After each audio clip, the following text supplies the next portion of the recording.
स्मृति तुलसी महारानी की।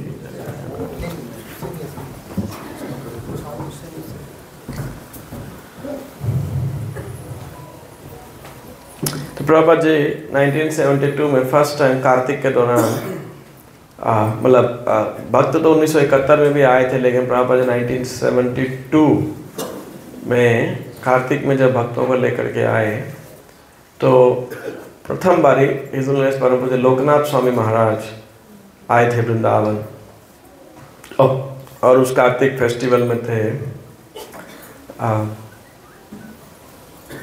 कार्तिक के अंदर, करेक्ट। तो लोकनाथ महाराज क्योंकि महाराष्ट्र से थे और प्रभुपाद जी जानते थे कि वो भारत के गांव से हैं, तो आरावाड़े महाराष्ट्र में उनका गांव है, तो प्रभुपाद जी को यही कहा कि आप बुलॉक कार्ट बैलगाड़ी से आप प्रचार करो। तो प्रभुपाद जी ने उनको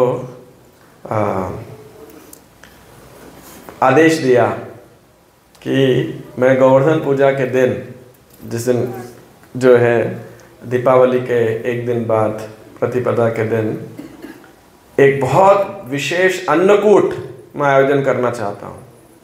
तो आप खूब सारे कई कुंटल चावल और सूजी, घी, ये सब आप लेकर के आओ, क्योंकि एक बड़ा अन्नकूट महोत्सव मनाना चाहिए।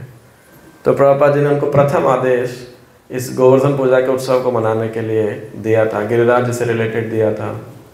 और महाराज कह रहे 1977 में प्रभुपाद जी ने उन्हीं लोकनाथ महाराज को क्या आदेश दिया था कि आप बैलगाड़ी अरेंज करो, किसके लिए? गोवर्धन परिक्रमा के लिए, क्योंकि प्रभुपाद जी तो अंतिम अवस्था में थे उस समय, तो उनमें सामर्थ्य नहीं था डायरेक्टली गिरिराज जी की परिक्रमा करने के लिए। तो शिष्यों ने, खासकर लोकनाथ महाराज ने प्रपोजल दिया कि हम बैलगाड़ी लेके आएंगे और बैलगाड़ी पे आप जो है परिक्रमा कर लीजिएगा। प्रभुपाद जी को अच्छा लगा था वो प्रस्ताव। हालांकि बाद में प्रभुपाद जी के शिष्यों के अंदर मत को लेके विभाजन हो गया था। कुछ प्रभुपाद जी को बोले कि नहीं जाना चाहिए आपको परिक्रमा में, आपका स्वास्थ्य ठीक नहीं है। कुछ बोले कि नहीं, प्रभुपाद जी की इच्छा है, हमें पूरी करनी चाहिए। तो ऐसे करके बहुत प्रेम का एक वहाँ लीलामृत में वर्णना था डायलॉग को। लेकिन लोकनाथ महाराज कह रहे थे कि मुझे जो प्रथम इंस्ट्रक्शन मिली और अंतिम इंस्ट्रक्शन मिली प्रभुपाद के जीवित काल के अंदर, दोनों गोवर्धन से रिलेटेड थी। जिससे हम एक चीज देख सकते हैं कि सदैव श्रील प्रभुपाद के मन में गोवर्धन, गिरिराज गोवर्धन के प्रति क्या भाव था। मतलब ये अंतिम इच्छा भी तो क्या थी? गोवर्धन परिक्रमा करने की, लेकिन नहीं। तो ये एक जो गिरिराज की परिक्रमा है, ये सबसे, मैंने प्रश्न बोला सर्वप्रथम परिक्रमा किसने की थी? भगवान श्री कृष्ण ने। अब तो कल का प्रसाद नहीं मिलेगा आपको पक्का। तो ये तो बहुत सरल क्वेश्चन था कि हाँ, किसने बताया था? हाँ, माता जी ने बताया। तो गिरिराज गोवर्धन की प्रथम परिक्रमा जो है स्वयं कृष्ण भगवान ने किसके साथ की थी? सब ब्रजवासियों के साथ में। और भगवान ने ये जो है गिरिराज गौओं को आगे रख करके और सब गोपियों ने, सब ने जो है गिरिराज की परिक्रमा की थी। तो जिस प्रकार से हम श्री विग्रह की उपासना करते हैं, वस्त्र, नैवेद्य, आभूषण, आरती करके, भोग लगा के, नैवेद्य अर्पित करके इत्यादि, हम तुलसी की परिक्रमा करते हैं, जल दे करके तुलसी की पूजा करते हैं, उपासना करते हैं, जल दे करके और परिक्रमा करके हम गुरु की उपासना करते हैं, उनके आदेशों का पालन करके। मेरे हिसाब से भक्तों को थोड़ा आगे आना पड़ेगा शायद। वो पीछे के चेयर्स बहुत सारे हो गए थे, तो खासकर प्रभु जी लोगों पर आता है कि रास्ता बीच में बच जाएगा। तो अच्छा, माता जी भी आ सकते हैं, अभी तो पीछे भी कर रहे।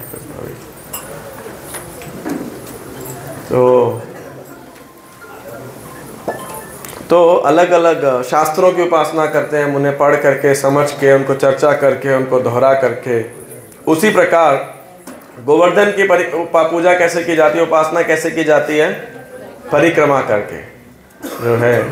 तो थोड़ा मुश्किल लग सकता है कि गिरिराज जी की परिक्रमा आपको इतने 21-22 किलोमीटर पैदल चलना। तो इसके लिए जो परिक्रमा मथुरा महात्म के अंदर बता, रूप गोस्वामी जैसे कोट करते बताते हैं कि जब आपको गोवर्धन की परिक्रमा करनी हो तो कोशिश करनी चाहिए पूरी परिक्रमा करने की, है ना। और अगर एक दिन में नहीं कर सकते तो आप 2 दिन में भी कर सकते हो, लेकिन एक बार परिक्रमा शुरू किए तो उसे आधा नहीं छोड़ना चाहिए, कोशिश ये करना चाहिए। तो 2 भाग में भी अगर आप उनके उत्तरी भाग और दक्षिण भाग में करना चाहें, मतलब वो बड़ी छोटी परिक्रमा बोलते हैं ना, तो आप 2 भाग में भी कर सकते हैं, वो कोई गलत नहीं है। आज मान लो बड़ा भाग किया, कल छोटा भाग किया, तो वो कर सकते हैं, लेकिन करना प्रयास करना चाहिए पूरा करने का परिक्रमा जो है। और तो गिरिराज जी गोवर्धन जो है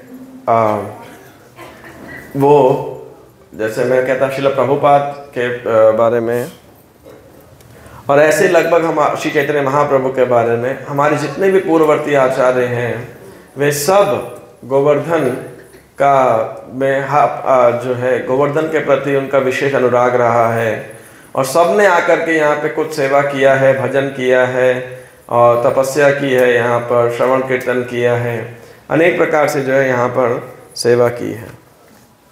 तो मैं एक साइड ट्रैक होके आपको एक इन्फॉर्मेशन देना, शेयर करना चाहता था। ऐछे गोसाई रवे व्रज कैलावास, राधा कृष्ण नित्य लीला कोरिला प्रकाश। तो जैसा कि जब भगवान श्री कृष्ण प्रकट हो गए तो क्रमशः उनके जाने के बाद धीरे धीरे जो ब्रज की लीला स्थलियाँ हैं वो भी लुप्त होने लग गई थी। आप सबको जानकारी होगी।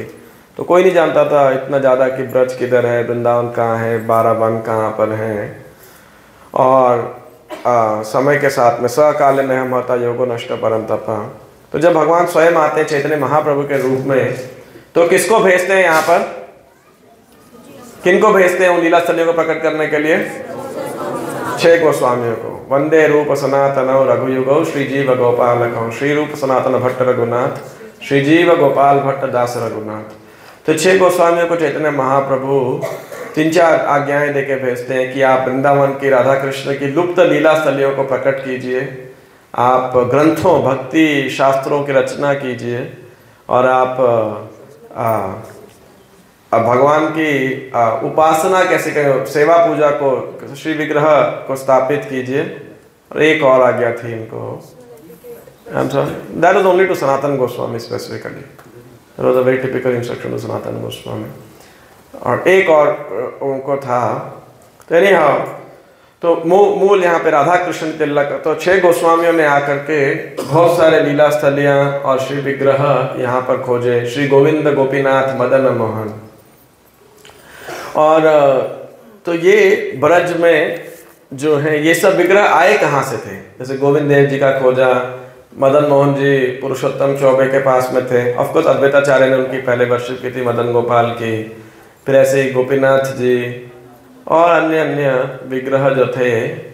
तो ये सब कहाँ से, या गोपाल जी थे, श्रीनाथ जी, तो ये सब विग्रह कहाँ से थे? तो भगवान के जो पुत्र हैं प्रद्युम्न, उनके पुत्र हैं अनिरुद्ध, और उनके पुत्र हैं वज्रनाभ।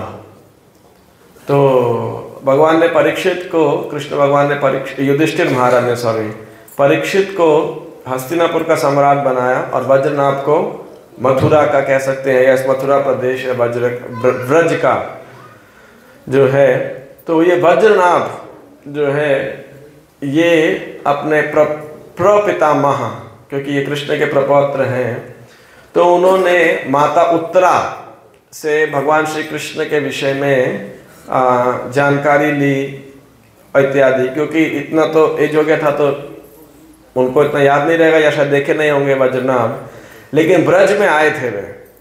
और ब्रज में जब यहाँ आए थे कृष्ण के बारे में जानने के लिए, कृष्ण की लीलाओं के बारे में जानने के लिए, तो यहाँ पे उन्होंने 16 विग्रहों को अलग अलग जगह पे स्थापित किया था वज्रनाभ ने। तो वो 16 विग्रह मैं आपको बताना चाहता था। 3 तो आप सभी जानते हैं, कौन कौन है? श्री गोविंद गोपीनाथ मदन मोहन। जय राधे जय कृष्णा जय वृंदावन, श्री गोविंद गोपीनाथ मदन मोहन। तो ये 3 उन्होंने स्थापित किए। गोविंद देव जी किसने किए थे? रूप गोस्वामी ने। गोपीनाथ जी मधु पंडित। और मदन मोहन जी श्री सनातन गोस्वामी ने।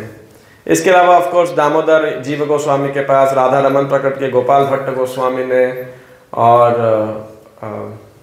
और गोपाल भट्ट, श्री जी रूप सनातन।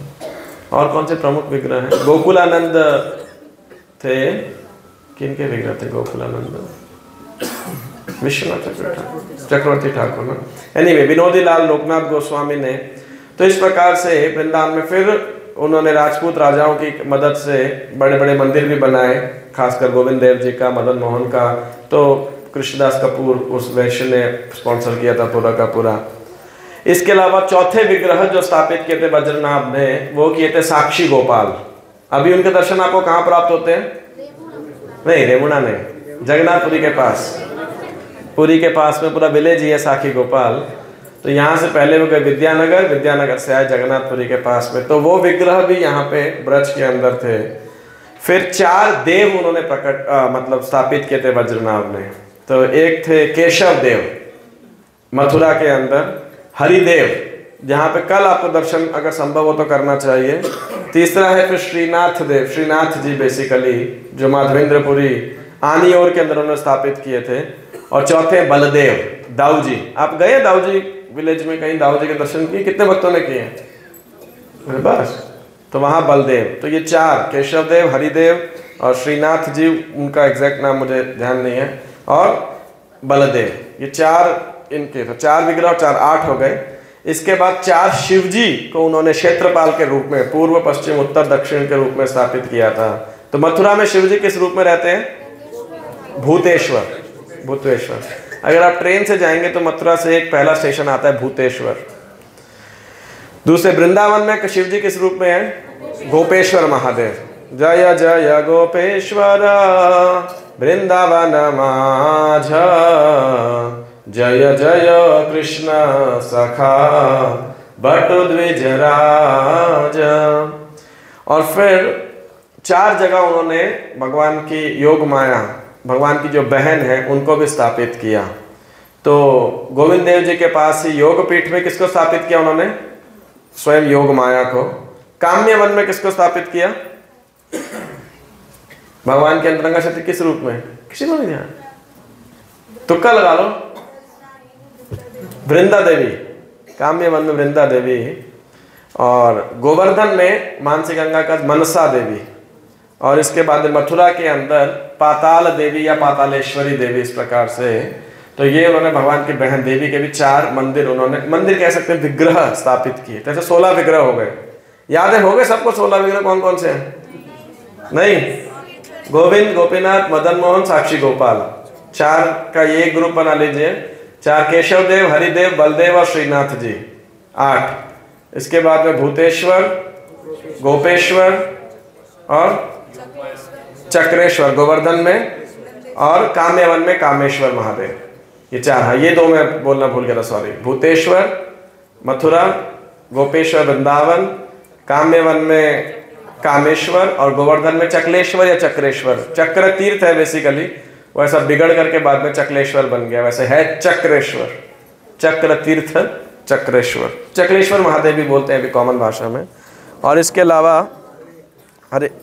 अलावा वृंदावन में योग माया, और काम्यवन में वृंदा देवी, और गोवर्धन में मनसा देवी, मानसी गंगा उनकी प्रिजाइडिंग डीटी मनसा देवी, और पाताल देवी मथुरा के अंदर। तो ये 16 विग्रह वज्रनाभ ने जो है यहाँ पे स्थापित किए थे। जस्ट आपकी जानकारी के लिए, आपको नॉलेज हो ब्रज के बारे में कि कहाँ से क्या था। और जब गोविंद, गोपीनाथ, मदन मोहन के विग्रह स्थापित किए तो विग्रह जब बनाए थे तो वज्रनाभ उत्तरा माता को, उत्तरा जानते हैं कौन थी? माता महाराज परीक्षित की जो माता है, अभिमन्यु की पत्नी थी। तो उत्तरा माता सब जानते हैं श्रीमद् भागवतम में किस प्रकार में भगवान श्री कृष्ण के पास आई थी अपने गर्भस्थ शिशु की रक्षा के लिए। तो उनको यह मैं बाद में बता दूंगा, चिंता मत कीजिए। तो उत्तरा माता तो वो भगवान को अच्छा जानती थी। तो उन्होंने बताया कि जब उन्होंने मदन मोहन के दर्शन किए तो बोला कि भगवान का जो नाभि प्रदेश, चरण कमल से लेकर नाभि प्रदेश तक है, वो बिल्कुल मदन मोहन विग्रह के समान है। और इसके बाद जो गोविंद देव जी हैं वो नाभि से लेके गर्दन तक, और उसके बाद जो मुखारविंद है वो किसके समान है? गोपीनाथ जी। तो इसलिए बोलते हैं गौड़ियों के 3 नाथ हैं, मदन मोहन, गोविंद और गोपीनाथ। और जो एक दिन में तीनों का दर्शन करता है तो ऐसा बोलते हैं कि श्री कृष्ण का संपूर्ण दर्शन उन्हें प्राप्त उन्होंने किया है। अभी गोविंद देव जी और गोपीनाथ, नहीं सॉरी, गोविंद देव जी और गोपीनाथ ये दोनों कहाँ पर हैं? जयपुर के अंदर, मदन मोहन करौली के अंदर। तो भक्त लोग उधर भी जाते हैं। ऐसे तो वो वृंदावन में है, प्रतिभू मूर्ति हैं, भगवान स्वयं हैं, लेकिन फिर भी जो साक्षात विग्रह थे तो वो जो राजपूत राजा लोग थे वो सुरक्षा के लिए मुसलमानों से, मुगलों से विशेषकर जो है उनको वहाँ पे लेकर के गए। तो अब ये जो गोवर्धन की हम महिमा की चर्चा कर रहे थे, सुबह मैं एक और इन्फॉर्मेशन आपको करेक्ट करना चाहता हूँ। मैंने बोला था अभिमन्यु जो इस लीला के अंदर राधा रानी के पति हैं वे श्री कृष्ण के विस्तार हैं, वास्तविकता में वो श्री कृष्ण की परछाई के विस्तार हैं। तो ये करेक्शन था बस आपके नॉलेज के लिए। तो अब एक बड़े आश्चर्य की बात है, सुबह के लेक्चर में अगर किसी का कोई संदेह रहता है, क्योंकि बाद में मैं भी सोच रहा था, फॉर्चुनेटली लेक्चर प्रिपेयर करते करते, अभी का लेक्चर प्रिपेयर करते मुझे वो उत्तर मिल गया कि वृंदावन में और राधा और कृष्ण को मिलने के लिए कितना संघर्ष करना पड़ता है। आप सोचो, कहीं और करना पड़े समझ में आए, लेकिन ब्रज के अंदर ही। तो अब ये बड़ी विशेष बात है और आश्चर्य वाली बात है। बड़ा आश्चर्य होगा, ब्रज के अंदर, मतलब कृष्ण का घर भी इधर ही है, नंदगांव में है या फिर वृंदावन में है, गोकुल में है, और राधा रानी का बरसाना में है, या जन्म हुआ था आई थिंक रावल के अंदर, तो मान लो उधर है स्टार्टिंग के कुछ दिनों के अंदर। तो यहाँ पे हर कोई श्री कृष्ण से मिल सकता है, हर कोई, सिवाय किनके? सिवाय गोपियों के। सिवाय गोपियों के हर कोई श्री कृष्ण से मिल सकता है। कैसे? पशु पक्षी हो, गाय हो, हिरण हो, मोर हो, तोते हो, कोई भी हो, वो सब पूरा दिन भर कृष्ण जंगल के अंदर हैं, उनके आसपास आ सकते हैं, उड़ सकते हैं, दर्शन कर सकते हैं कोई दिक्कत नहीं है, ठीक है ना। ग्वाल बाल हैं, वो तो कृष्ण का सुबह से शाम तक खेल रहे हैं, खा रहे हैं, तैर रहे हैं और हर प्रकार का आनंद कर रहे हैं। बछड़े गाय कृष्ण के साथ के अंदर हैं। जितने बड़े गोपियां हैं, यशोदा माई है, रोहिणी देवी है, नंद बाबा हैं, उपनंद है इत्यादि, तो वो भी कब मर्जी भी कृष्ण के पास जा सकते हैं। पाबंदी है तो किसको मिलने के लिए? खाली गोपियों को मिलने के लिए, है ना। तो और उससे भी ज्यादा पाबंदी किसको मिलने के लिए है? वो एक तरफ जटिला, कुटिला, अभिमन्यु, है ना। राधा रानी को कृष्ण से मिलने के लिए वो बड़ी पाबंदी है। और कृष्ण के पास में कौन है पाबंदी लगाने के लिए, हर समय देखरेख करने के लिए? सबसे पहले तो बलराम खड़े हैं। बलराम है तो उनके सामने कहाँ राधा रानी को मिलने के लिए जाएंगे, है ना। और उसके अलावा नंद बाबा है, यशोदा माई है, सब सखा है, सब है। तो बड़ी आश्चर्य की बात है ना। तो ये जो गोपियां हैं विशेषकर, ये क्या करती हैं? ये सहायक बनती हैं राधा रानी और कृष्ण की लीला का मिलाप करने के लिए। और क्यों? क्योंकि जो भक्त हैं, विशेषकर जो ब्रज के भक्त हैं, मतलब गोपियां हैं, सॉरी, जो गोपियां हैं या गोपियों के अनुयायी हैं, वो कैसे देखना चाहते हैं? वो राधा और कृष्ण को एक साथ देखना चाहते हैं। वो कभी अलग नहीं देखना चाहते राधा और कृष्ण को, क्योंकि राधा कृष्ण वैसे तो एक ही हैं, लेकिन वो क्योंकि राधा रानी और कृष्ण स्वयं एक साथ रहना चाहते हैं, तो जो वास्तविकता में ब्रज भाव है वो राधा रानी और श्री कृष्ण को एक साथ देखना चाहते हैं।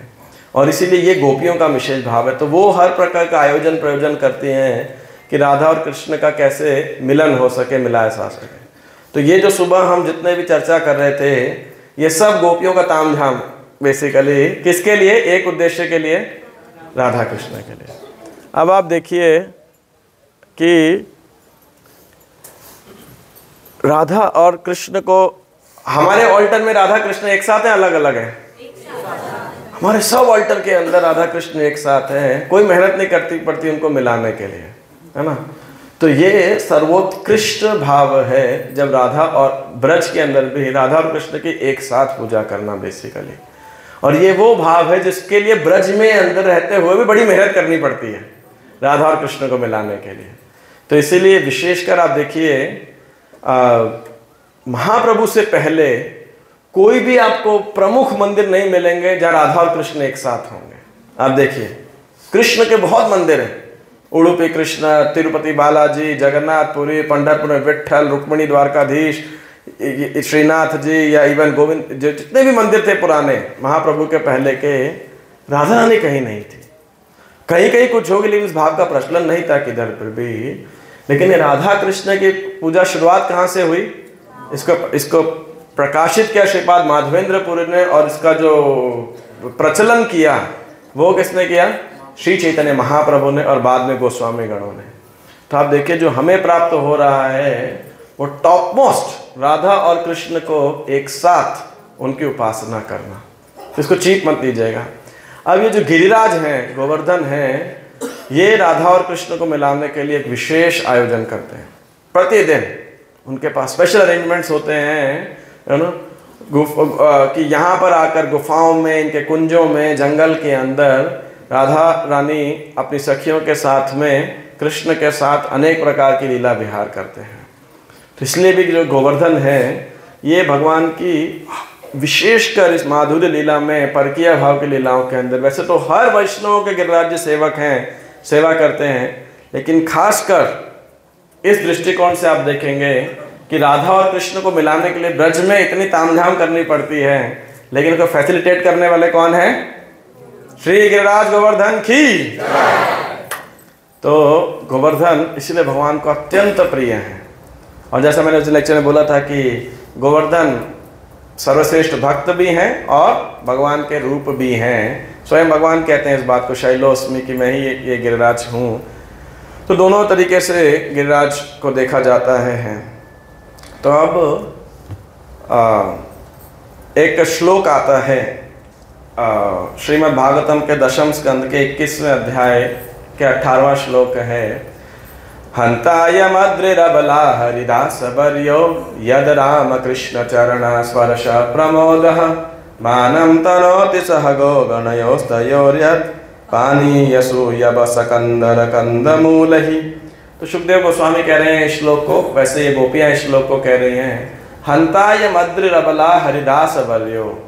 वो कह रहे हैं कि ये जो गोवर्धन है ये भगवान हरि के भक्तों में क्या है? सर्वश्रेष्ठ है, हरिदास वर्यो। तो अभी हरिदास क्या है? भगवान के भक्त, हरि के सेवक, हरि के दास। तो श्रीमद् भागवतम में कितने हरिदास का वर्णन आता है? 3।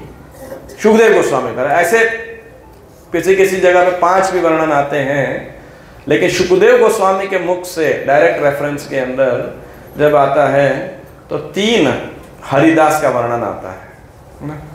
तो आपके व्हाट्सएप पे आया क्या? राम करो है यहाँ पे पोस्ट किया ना? हाँ जी, हाँ पहले वाला नहीं आया, वो मैंने जान के भेजा भी नहीं था। तो ये एक श्लोक है 10.75.27 दशम स्कंद के 75वें अध्याय का 27वां श्लोक। राजसूय यज्ञ के प्रसंग में एक हरिदास वर्णन करते हैं सुखदेव गोस्वामी। किसको? युधिष्ठिर महाराज। तो आप पीछे हमारे पीछे श्लोक दोहराने का प्रयास कीजिएगा। हरिदासस्य राजर्षे राजसूय महोदयम् नैवातृप्यन् प्रशंसन्तः पिबन् मर्त्योमृतं यथा। थोड़ा जोर से उच्चारण कीजिए, लगा अभी प्रसाद का असर गया नहीं है अभी। हरिदासस्य राजर्षे राजसूय महोदयम् नैवातृप्यन् प्रशंसन्तः पिबन् मर्त्योमृतं यथा। वे उस राजर्षि हरिसेवक द्वारा संपूर्ण अद्भुत राजसूय की प्रशंसा करते हुए अघा नहीं रहे थे, जिस तरह सामान्य व्यक्ति अमृत पीते नहीं अघा था। तो युधिष्ठिर महाराज को सुखदेव गोस्वामी एक हरिदास बोलते हैं, विशेष करके इस प्रसंग में कि उन्होंने राजसूय यज्ञ किया, इतना महान राजसूय यज्ञ। पूरी पृथ्वी के एक छत्र सम्राट मतलब जितने भी बड़े छोटे राजा थे पूरे पृथ्वी के अंदर, उन सब ने युधिष्ठिर महाराज का आधिपत्य स्वीकार किया। और उस विशेष राजसूय यज्ञ में जो अग्र पूजा थी वो किसकी की गई? श्री कृष्णचंद्र भगवान की। तो वो जो है तो सब कि हरिदास, ये जो युधिष्ठिर महाराज है क्या है? हरिदास, क्योंकि भगवान श्री कृष्ण के अनन्य सेवक हैं। तो सुखदेव गोस्वामी ने हरिदासस्य हरिदास के रूप में वर्णन करते हैं। मेरे पास समझ नहीं था तो मैं एक और श्लोक नहीं ढूंढ पाया जहां सुखदेव गोस्वामी दूसरे हरिदास का वर्णन करते हैं, भगवान हरि के सेवक। वो कौन है? उद्धव जी। जो उद्धव हैं बृहस्पति के शिष्य हैं, मतलब बृहस्पति ने उनको सब कुछ सिखा करके भेजा था। महापारंगत, इतने प्रवीण थे, इतने निपुण थे कि स्वयं भगवान श्री कृष्ण उद्धव जी से सलाह लिया करते थे। और कृष्ण के घनिष्ठतम मित्र, लगभग हम उम्र, ऑलमोस्ट सेम उम्र थी उनकी, और लगभग कृष्ण के ही समान उनके सब फीचर्स थे, शारीरिक रूपरेखा थी। तो और उद्धव जी भगवान को बहुत ही प्रिय हैं, और इतने प्रिय हैं जहां जहां पे भगवान खुद कुछ कार्य नहीं कर सकते तो अपनी जगह उद्धव को भेज देते। मतलब इतने कॉन्फिडेंशियल, इतने घनिष्ठतम उनके मित्र हैं, भक्त हैं। तो इसलिए उनको हरिदास के रूप में जो है सुखदेव गोस्वामी का वर्णन करते हैं ना। और तीसरे हरिदास किसकी वर्णन कर रहे हैं? वो गिरिराज गोवर्धन। एक्चुअली ऑर्डर तो गिरिराज गोवर्धन, फिर उद्धव, और उसके बाद में युधिष्ठिर महाराज है। तो वो गिरिराज गोवर्धन, जो श्लोक मैंने बोला, हंताय मद्रिरबला हरिदास वर्यो यद राम कृष्ण चरण स्पर्श प्रमोद। तो अब तीनों हरिदास हैं, गोवर्धन भी हरिदास है और युधिष्ठिर महाराज भी हरिदास हैं, और तीसरा कौन है? उद्धव जी, वो भी हरिदास है। ऐसे नारद जी को भी हरिदास बोला जाता है, और एक और आई थिंक मुझे याद नहीं है वो किनको है। जैसे 5 प्रमुख बोले जाते हैं मूलतः, लेकिन भागवतम में सुखदेव गोस्वामी के मुख से ये 3 हरिदास के रूप में वर्णन आता है। तो अब गोपियां और सुखदेव गोस्वामी फिर भी क्या कह रहे हैं? हरिदास वर्य किसको कह रहे हैं?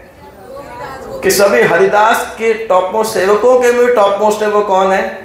श्री गिरिराज गोवर्धन। ऐसा क्यों है भाई? तो कई कारण हैं इसके। अब अगर हम युधिष्ठिर महाराज इतने प्रिय हैं भगवान को, कितने ही जगह पे सुखदेव गोस्वामी पांडवों की महिमा का वर्णन करते हैं कि श्री कृष्ण कितने प्रिय थे पांडवों को। युधिष्ठिर महाराज को, अर्जुन को, भीमसेन को, नकुल, सहदेव, भगवान तो इनके क्या क्या इनके साथ प्रसंग करते थे। तो ये एक और श्लोक, अनेक श्लोकों में भागवतम में से ये एक बहुत सुंदर श्लोक यहाँ पे बताया गया है। प्रथम स्कंद का 16वां अध्याय का 16वां श्लोक। तो अगर आपका PDF निकालिए जरा, बहुत सुंदर श्लोक है, अगर निकाल सकते हैं आपके ग्रुप पे आया रहेगा, ट्राई कीजिए हमारे पीछे दोहराने का। सारथ्य पार्षद सेवन सख्य दौत्य, सारथ्य पार्षद सेवन सख्य दौत्य, वीरासनानुगमनस्तवन प्रणामान, वीरासनानुगमनस्तवन प्रणामान, स्निग्धेषु पाण्डुषु जगत् प्रणतिञ्च विष्णोर्, स्निग्धेषु पाण्डुषु जगत् प्रणतिञ्च विष्णोर्, भक्तिं करोति नृपतिश्चरणारविन्दे। तो सुखदेव गोस्वामी क्या कह रहे हैं?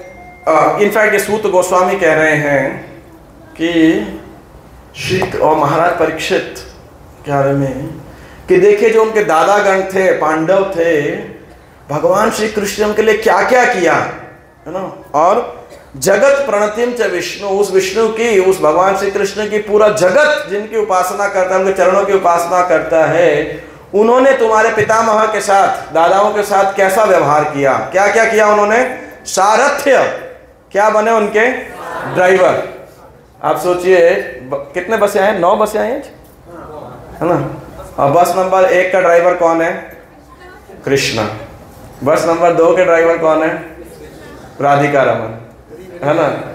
हरि बोल। आप सोचिए एक ड्राइवर की, आप लोग ड्राइवर का कैसे डील कर रहे थे?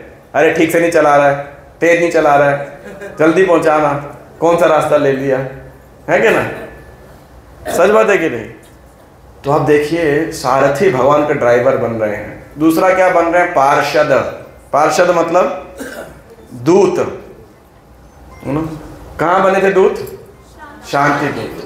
उपप्लव्य से, विराट नगर से उनका संदेश लेकर के आए। किस लिए? किनके पास संदेश लेकर के आए? धृतराष्ट्र के पास। जानते थे कि वो धृतराष्ट्र, अंधे धृतराष्ट्र का पुत्र जो है वो बहरा है, उनका संदेश नहीं सुनेगा। दुर्योधन जो है उसको मूर्ख है, एकदम अकल नहीं है उसको, तो वो कृष्ण वंश कभी सुनेगा नहीं। लेकिन कैसा है, फिर भी भगवान श्री कृष्ण यहाँ पे उनके दूत बनकर रह गए। दूत भी कोई बहुत सम्मानित पोजीशन नहीं है। पार्षद सेवन सख्य दौत्य, और भगवान क्या करते हैं? उनकी सेवा करते हैं, है ना? भगवान उनके मित्र हैं और सभी प्रकार से सेवा करते हैं, उनके दूत बनते हैं। इनफैक्ट रात के अंदर जब महाभारत का कैंप है तो भगवान पूरे रखवाली करते हैं उस पूरे कैंप के। आप सोचिए महाभारत के युद्ध के दौरान। और इतना नहीं, क्योंकि ड्राइवर हैं तो शाम को आकर के सारे घोड़ों को खोलना, उनको हाँकना, घोड़ों को भी चोट लगती थी, उनको पानी वानी पिलाना, उनको सहलाना, उनको दवा करना, ये सब स्वयं भगवान श्री कृष्ण करते थे। तो ड्राइवर होता तो बाद में गाड़ी लगा के क्या करता है? उसकी धुलाई करता है, साफ सफाई करता है, सब करना होता है ना, उसी का काम होता है ड्राइवर का। तो भगवान ने सारा ड्यूटी पूरा करते थे, आप सोचिए। और उसके रात्रि में रक्षक बन के, और भगवान जब युधिष्ठिर महाराज ने राजसूय यज्ञ किया तो सबको सेवाएं दी। वहाँ पे क्या क्या सेवाएं थी? सबको अलग अलग सेवा दी। भीमसेन की क्या सेवा थी?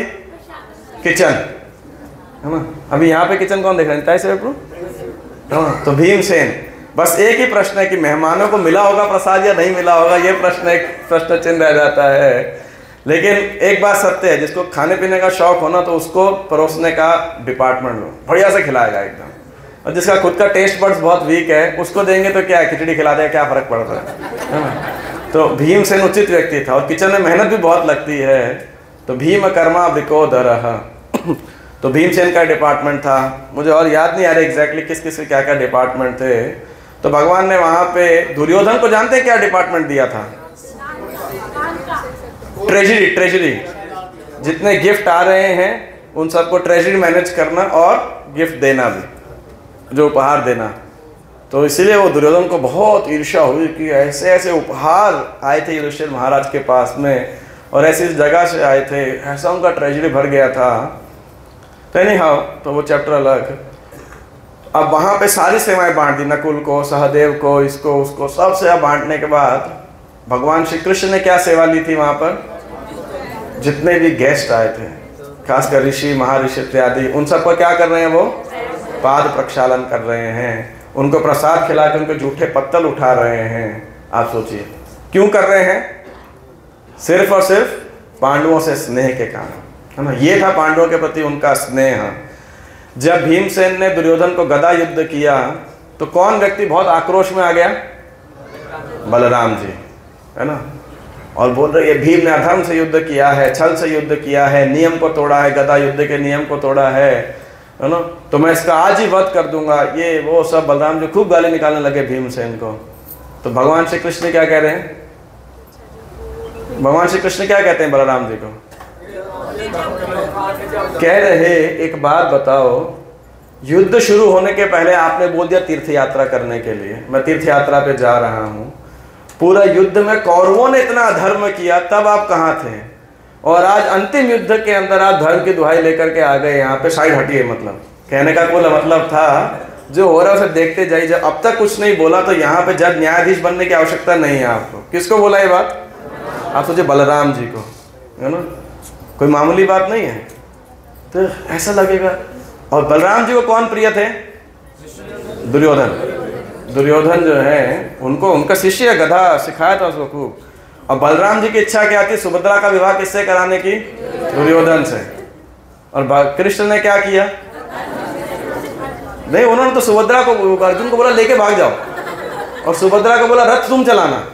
आप सोचो तो अभी कौन किसको लेके भागा वो भी प्रश्न है ना? सुभद्रा लेके भागी या अर्जुन को लेके भागा? और सारे जितने यदुवंशी थे सारे इंक्लूडिंग बलराम जी खड़े हो गए कि अर्जुन की ऐसी हिम्मत कि हमारे घर से हमारी राजकुमारी को लेकर के जाए, अभी जाके उसका वध कर देते हैं, उसने यदुवंश का अपमान किया है। केवल एक कृष्ण भगवान थे, कहले अपमान किया है या यदुवंश का सम्मान बढ़ाया है? कहले कृष्ण तो हमेशा टांग अड़ाते रहते हो बलराम जी। फिर कुछ तो बड़ा तर्क वितर्क लेकर के आ गए होगे, और भगवान ने तो ऐसा जो है प्रस्तुति की वहां पर जो है कि सब बाणों के लेकर के युद्ध करने का जहाँ भेंट लेकर के जा रहे हैं, है ना। तो क्यों आप देखिए तो एक भक्त ऐसा बताते हैं कि भगवान बलराम जी की बात को भी पूरी तरह टाल देते हैं। किस लिए? पांडवों को फेवर करने के लिए, ये दिखाने के लिए कि देखिए मुझे पांडव बलराम जी से भी अधिक प्रिय है। ऑफ कोर्स ये लिटरल सेंस के अंदर नहीं है, लेकिन इस लीला में भगवान इतना प्रेम पांडवों के साथ जो है प्रदर्शित करते हैं। ऑफ कोर्स पांडवों की क्या महिमा है, क्यों उनकी भक्ति है, वो सब भी एक चर्चा का विषय है। तो एनीवे इस प्रकार से जो है, और इतना नहीं, भगवान युधिष्ठिर महाराज को स्वयं प्रणाम किया करते थे, पैर चरण स्पर्श करते थे उनका, बड़े थे वो। भीमसेन का चरण स्पर्श किया करते थे, अर्जुन का आलिंगन करते थे, नकुल सहदेव उनका चरण स्पर्श किया करते थे। आप सोचिए जिसके चरणों में पूरा विश्व जो है झुक रहा हो, उसके चरण स्पर्श कर रहे हैं स्वयं भगवान। ये भगवान का स्नेह था पांडवों के प्रति। तो इसलिए युधिष्ठिर जो है हरिदास हैं, और ऐसे अनेक जगह पे सुखदेव गोस्वामी, क्योंकि जब भी किन्हीं किन्हीं महान व्यक्तित्वों का भक्ति का वर्णन आता था तो महाराज परीक्षित थोड़ा कॉम्प्लेक्स हो जाता था, मैं तो कितना भागा हूँ, मेरे अंदर कोई भक्ति नहीं है ना। तो हमेशा सुखदेव गोस्वामी उनको एनकरेज करने के लिए क्या कहते थे, देखो तुम किस वंश से हो, तुम्हारे दादा कौन थे, है ना।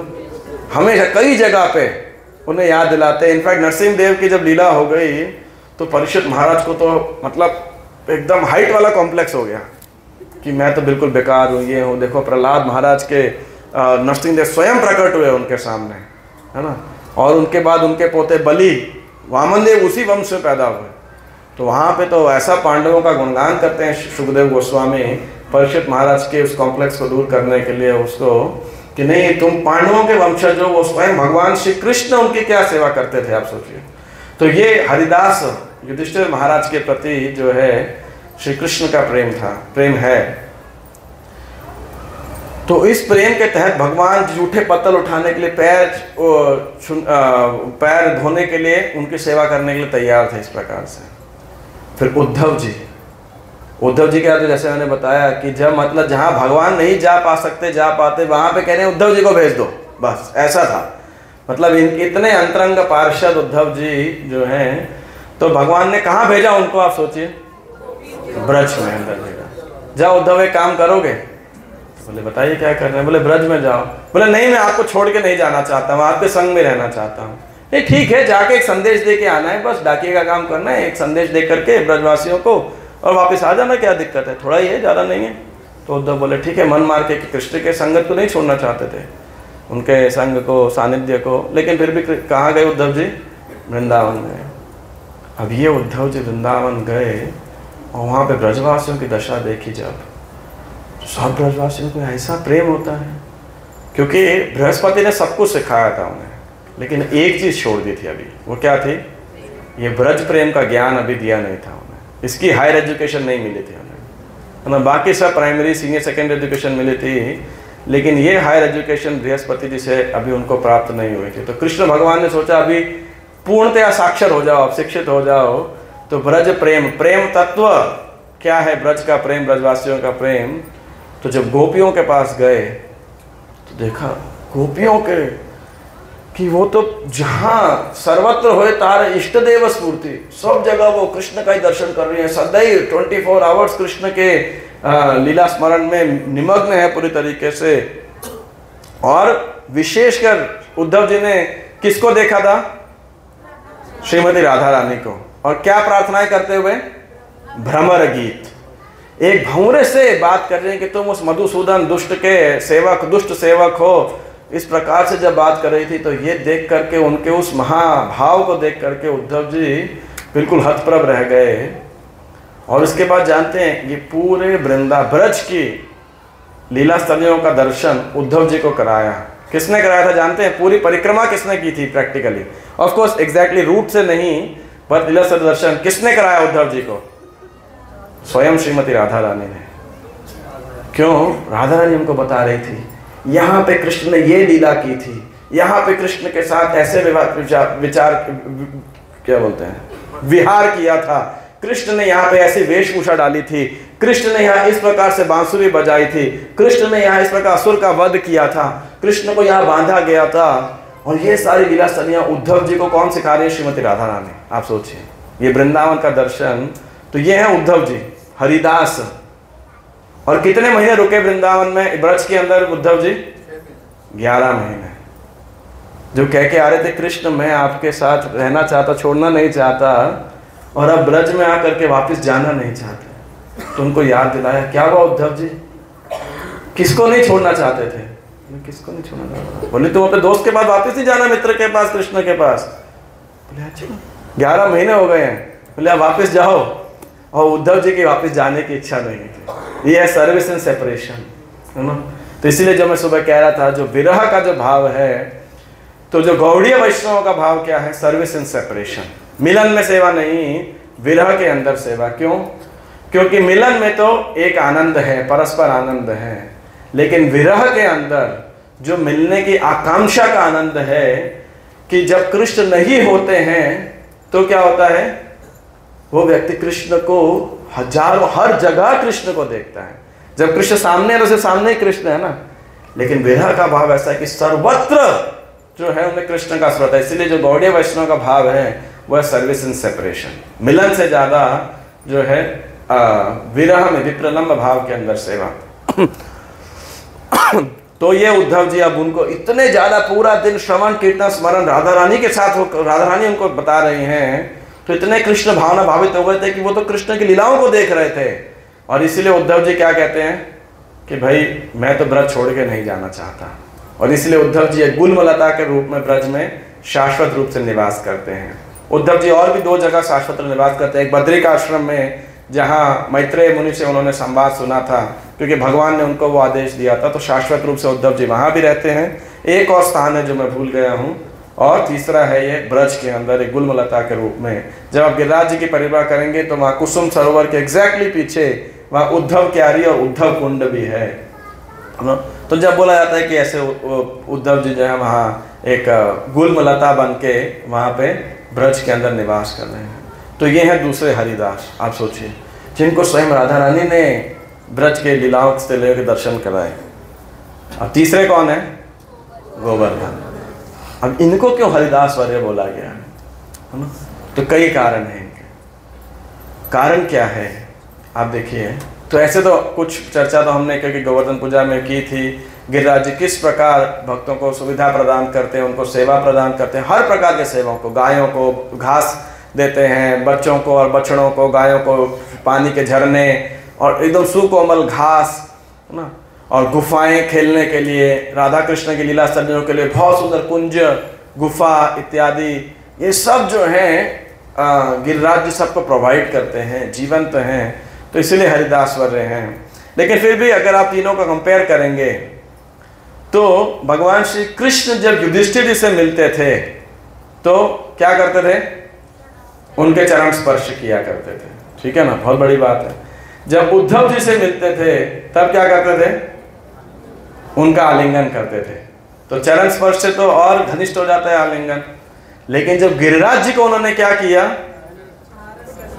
उनको अपने हाथ पे ही उठा दिया। आप सोचिए, अपनी उंगली को छत्र के रूप में धारण कर लिया। निज पति भुज दंड छत्र भवम प्रपद्य प्रतिहत मधीरोस धृष्टो दंड देवेंद्र गर्भ अतुल प्रतुल सल श्रेणी भूप प्रियम में निज निकट निवासम देहि गोवर्धनत्वम।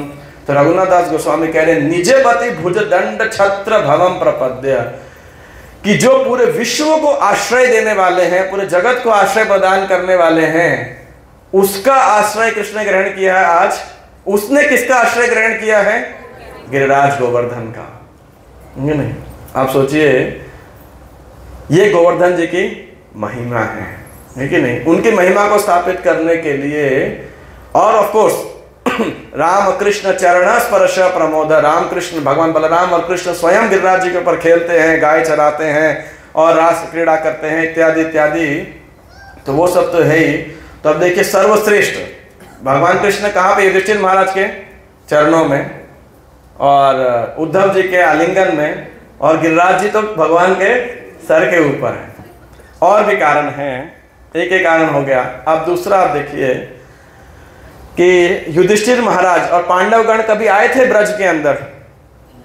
भगवान तो हस्तिनापुर गए, लेकिन कभी ऐसा वर्णन आपने सुना है कि अर्जुन को छोड़ करके पांडवगण द्वारका गए हों या पांडवगण ब्रज में आए हो, मथुरा में आए हो? आए थे या नहीं आए थे?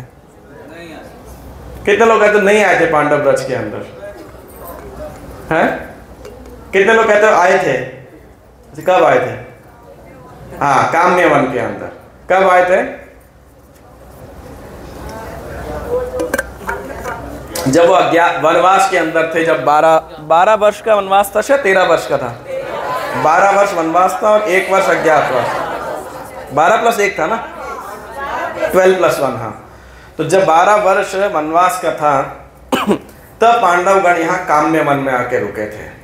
और जितना मेरे को अंडरस्टैंडिंग है, आप एक बार इसको जरूर क्रॉस चेक कर लीजिएगा कि जो ये दुर्वासा मुनि की जो लीला हुई थी वो वहाँ काम्य वन के अंदर ही हुई थी। काम्य वन अभी करंट कामा गांव करके आता है और बहुत मतलब वृंदावन से जाएंगे तो लगभग 1.5 घंटा लगता है।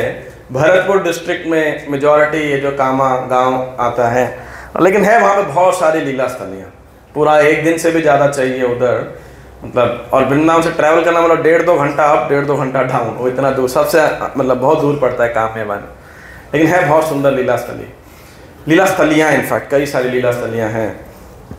तो काम्य वन के अंदर पांडवगण रुके थे और काफ़ी अंतराल रुके थे, कुछ वर्ष रुके थे और उसके बाद चले गए।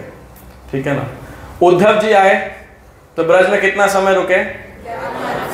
11 महीना, साल भर रुके, और एक आध बार दोबारा आए होंगे, लेकिन फिर वो भी चले गए। तो कुछ समय पांडव आए, रहे, चले गए। उद्धव जी आए, रहे, चले गए। गिरिराज जी ब्रज में आए? कभी नहीं गए। श्री गिरिराज गोवर्धन की। तो आप सबने लीला सुनिए, गोवर्धन यहाँ आए कैसे थे? तो द्रोणाचल पर्वत के पुत्र थे, गोवर्धन का नाम था। तो पुलस्त्य ऋषि जो है वो ढूंढ रहे थे कोई बहुत ही मतलब रमणीय और शांत स्थान जहाँ पे तपस्या कर सकें। तो ऐसा कोई पर्वत, गुफा वगैरह, जैसे आप अपने लोग अकोमोडेशन ढूंढते हैं ना, किधर कंफर्टेबल रहेगा, बढ़िया रूम है, एसी है, ये है, वो है। तो ऋषिगण में तपस्या देख रहे, डिस्टर्बेंस ना हो, शांति से हो। तो उनको ये द्रोणाचल के पुत्र गोवर्धन दिखे, तो बोले मैं इनको लेके जाना चाहता हूँ। अब गोवर्धन जाना तो नहीं चाहते थे, लेकिन अब ऋषि हैं, श्राप दे देंगे। तो द्रोणाचल बोले कि ठीक है, द्रोणगिरी बोले कि आप ले जाओ। तो गोवर्धन ने एक शर्त रखी कि भाई क्या शर्त है? आप उठा के लेके जाओगे मुझे, किधर रख दोगे तो फिर मैं हिलूंगा नहीं वहां से, फिर नहीं उठा पाओगे। तो बोले ठीक है, मैं ले जाऊंगा। तो पुलिस मुझे लेकर के आए, लेकिन जब यहाँ ब्रज में आए तो क्या हुआ? अब उन्हें नेचर्स कॉल, लघु शंका के लिए जाना हुआ जब, तो फिर अब क्या करेंगे? गोवर्धन को रखे, बोले मैं आ रहा हूँ अभी कुछ देर में। गोवर्धन बोले हाई, आते रहिए आप, है ना। तो और इसके बाद में पुलस्त्य ऋषि वापस आए, अब उठाए दोबारा, तो गोवर्धन उठे ही ना, अब उठे ही ना। तो पुलस्त्य ने कह अरे भाई उठ क्यों नहीं रहे? बोले देखिए आपसे ही बातचीत हुई थी, आपने बोला था रखेंगे, जहाँ रख देंगे, मैं हिलूंगा नहीं वहाँ से। बोले ये तो इमरजेंसी थी, इमरजेंसी थोड़ी काउंटेड थी इसके अंदर, है ना, इसका। तो बोले आपने जो वचन था वो सिंपल एग्रीमेंट थी। तो पुलस्त्य मुनि, क्योंकि ये ब्रजवासी हैं और भगवान की इच्छा थी गिरिराज जी के यहाँ रहने की, तो ये एक इनके विषय में पुराण में कथा आती है। तो गोवर्धन जी तब से यहाँ पे हैं, और उस कथा में कहा जाता है कि पुलस्त्य मुनि ने गिरिराज जी को क्या श्राप दिया कि प्रत्येक दिन वो एक तिल के राई के समान, तिल के साइज के समान छोटे होते जाएंगे। कहा गिरिराज जी भगवान, देखिए आप भगवान के अंतरंग पार्षद हैं, अंतरंग से भी अंतरंग हरिदास वर्य। तो पुलस्त्य मुनि थोड़ी ना ऐसे प्रेमी भक्त हैं कि जो गिरिराज जी को श्राप दे सके और गिरिराज जी प्रभावित हो। इससे आपको क्या लगता है कि उनके श्राप की वजह से गिरिराज गोवर्धन का साइज कम होते जा रहा है? मतलब राधा कृष्ण जब ब्रज में थे तो गिरिराज जी तो इतने ऊंचे थे, इतने ऊंचे, पूछे मत, मतलब ऐसा लगता था बादलों को छू रहे हैं, उतने ही बड़े चौड़े, तो ऐसे छोटे कैसे हो गए?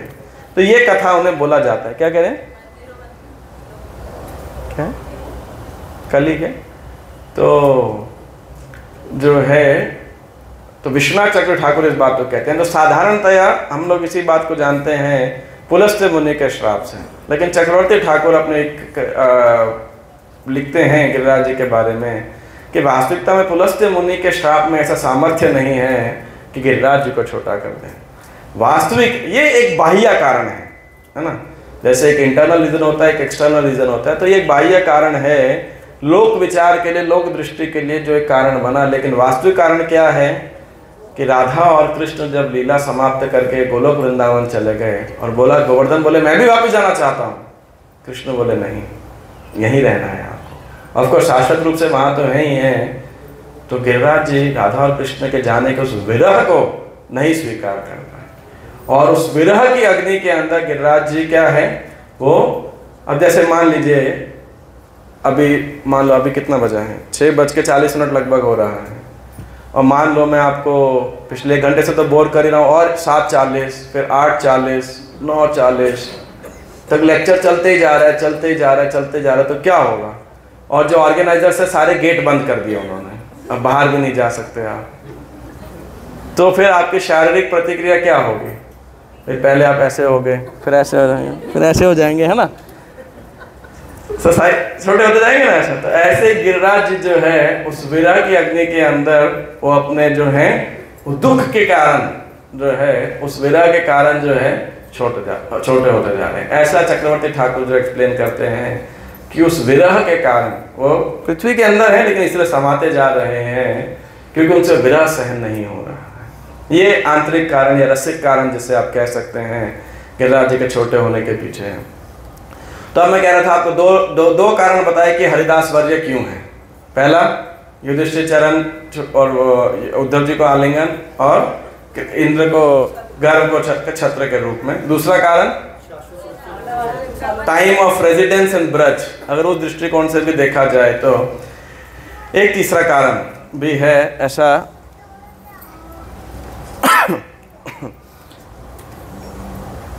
तो वो तीसरा कारण क्या है आप देखिए कि इसी गोवर्धन निज निकट निवास देहि गोवर्धन वास दशकम, जो रघुनाथ दास गोस्वामी हैं उन्होंने एक बहुत सुंदर दशकम 10 श्लोक लिखे हैं, ये प्रार्थना करते हुए कि हे गिरिराज मुझे आपने निकट निवास दीजिए।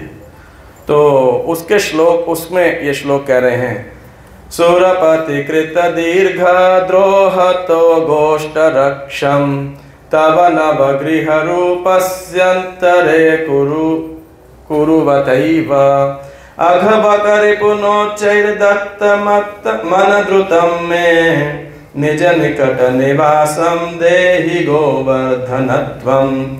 तो मैं पहली 2 लाइन में नहीं जा रहा हूं अभी, जो इसकी 3rd लाइन है उसमें क्या कह रहे हैं, अघबकरि रिपुनोच्चैर्दत्त मन द्रुतम में, कि देखिए अघबक कौन है, अघासुर, बकासुर, प्रलंबासुर, वत्सासुर, तृणावत, अनेक राक्षस ब्रज के अंदर आए।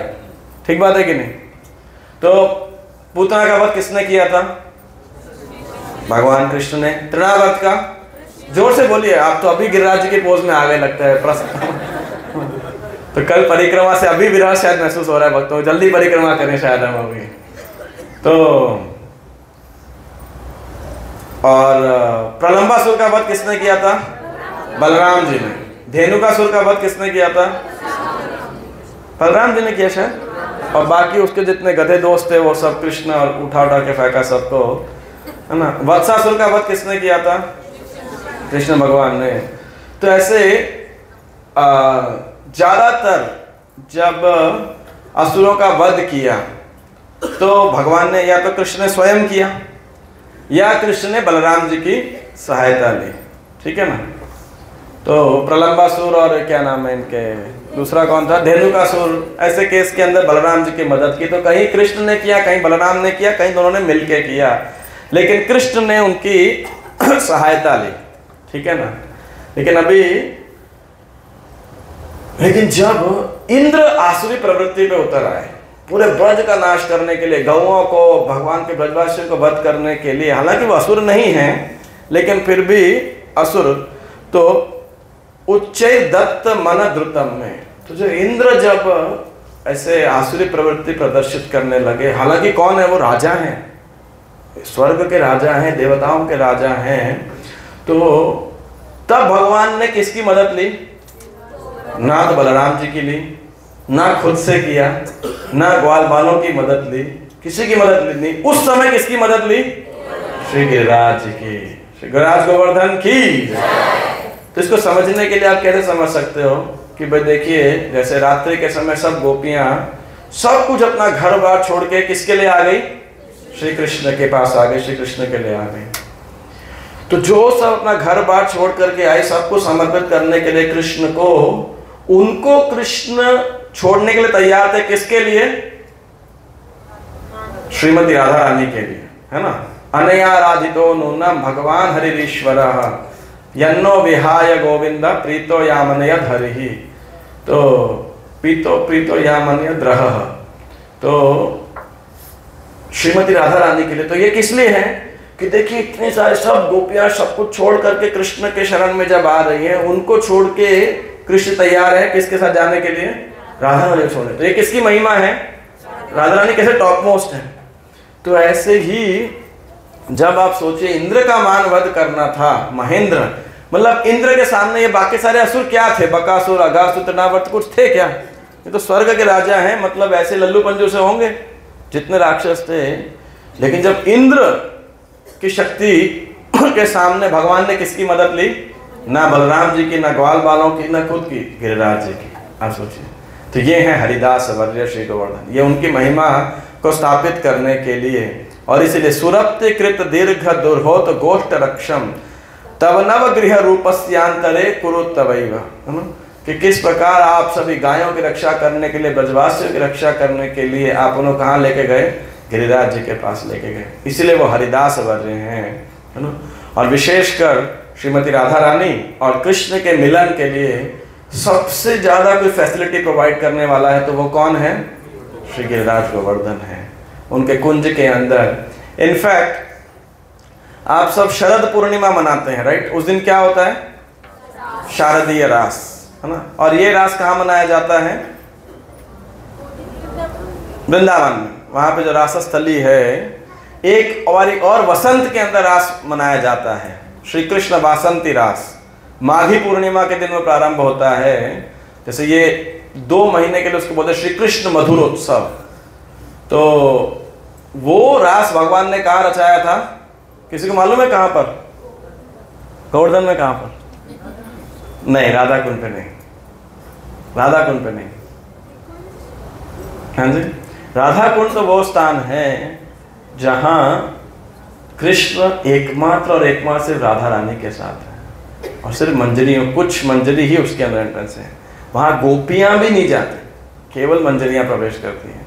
तो राधा कुंड तो नहीं। रास लीला करना है तो कृष्ण ने मंजरियों के साथ रास नहीं रचा है, तो गोपियां हैं जहां पर। वो जगह कहां पर है? गिरिराज जी के पास ये जगह चंद्र सरोवर। कोई गया आप में से चंद्र सरोवर? बस 1 2, कोई भी नहीं गया? अच्छा, अगली बार यात्रा कमेटी देख सकते हैं चंद्र सरोवर। आज जैसे किशोरी कुंड गए थे, तो जो बड़ी परिक्रमा गिरिराज जी की एक बोली जाती है, हम तो 22 किलोमीटर परिक्रमा करते हैं, एक और बड़ी है गांठुली ग्राम से 40 किलोमीटर की। सनातन गोस्वामी इस परिक्रमा को रोज किया करते थे। तो वहाँ पे चंद्र सरोवर आता है। तो वहाँ गिरिराज जी के पास में भगवान ने जो है रास नृत्य किया था गोपियों के साथ में, वसंत रास।